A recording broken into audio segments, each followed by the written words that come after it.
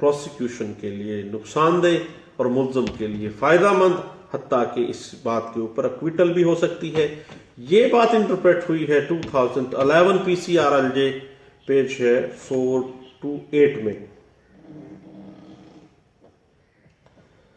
ایک بات بڑی واضح کی گئی 2014 YLR پیج 882 میں کہ 489F واضح طور پر اس وقت اپلائی ہوگی جب ملزم نے خود چیک جاری کیا ہو، اپنا چیک خود جاری کیا ہو۔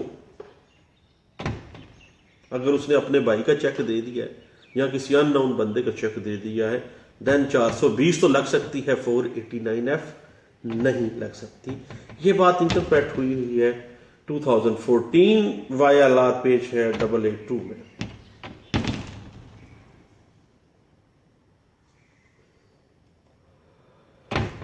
اور اگر یہ ثابت ہو جاتا ہے کہ ملزم پارٹی اور مستغیث پارٹی کے درمیان کسی قسم کی کوئی دوستی، کوئی کاروباری تعلق، کوئی رشتہ داری نہیں ہے، نہ ہی کوئی کانٹریکٹ ایسا ہے، اور کوئی جواز ہی نہیں بنتا کہ ملزم نے یہ چیک اس کو کیوں دیا، کوئی وجہ ہی سامنے نہیں آتی، اور اگر یہ ایک وجہ سامنے آ بھی جاتی ہے کہ چیک جو ہے بطور سالس اس کو ایز اے گارنٹی دیا گیا ہے، تو دین 489F جو ہے وہ اپلائی نہیں ہوگی۔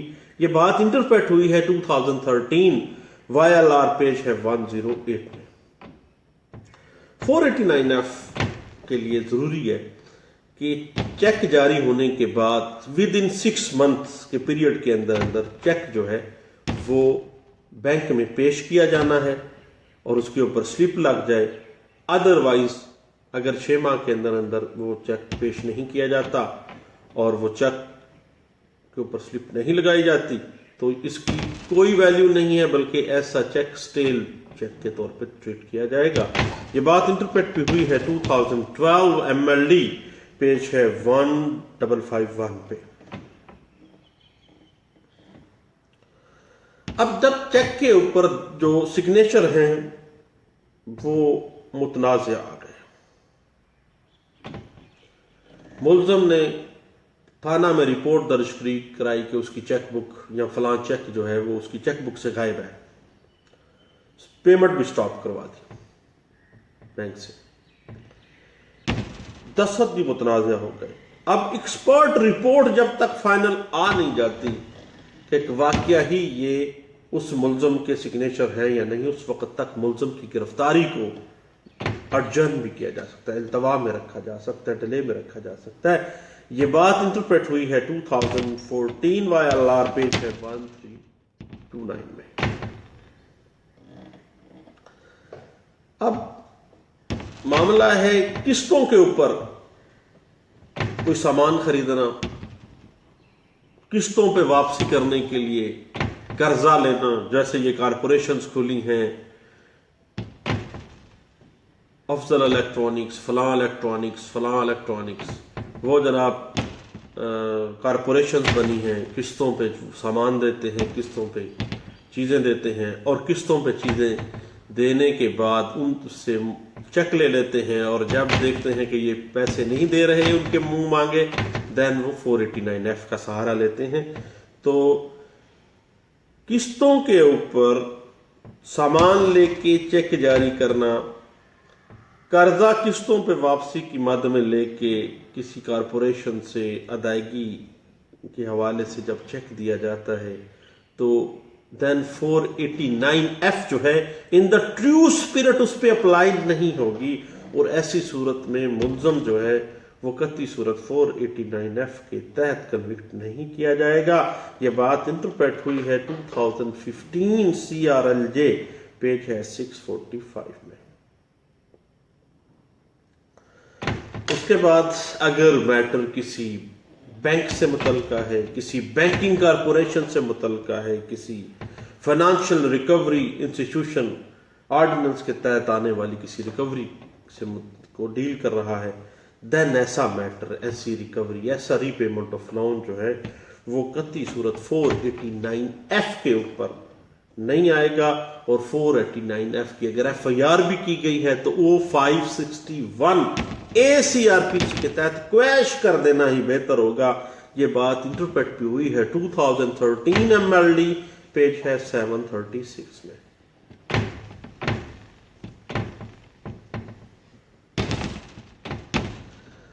اب اگر دوران ٹرائل یہ ثابت ہو جاتا ہے کہ مستغیث مقدمہ اور ملزم کے درمیان کوئی لین دین نہیں ہے،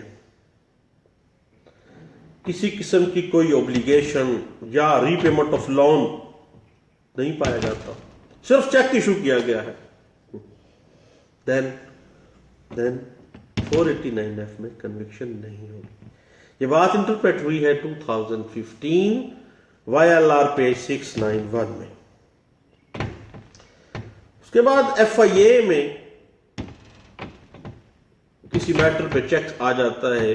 1722 کے مقدمات میں عام طور پہ ہوتا ہے کہ کوئی ایجنٹ کسی کو باہر بھجوانے کے لیے چیک لیتا ہے یا بھجوا نہیں پاتا تو وہ چیک دے دیتا ہے.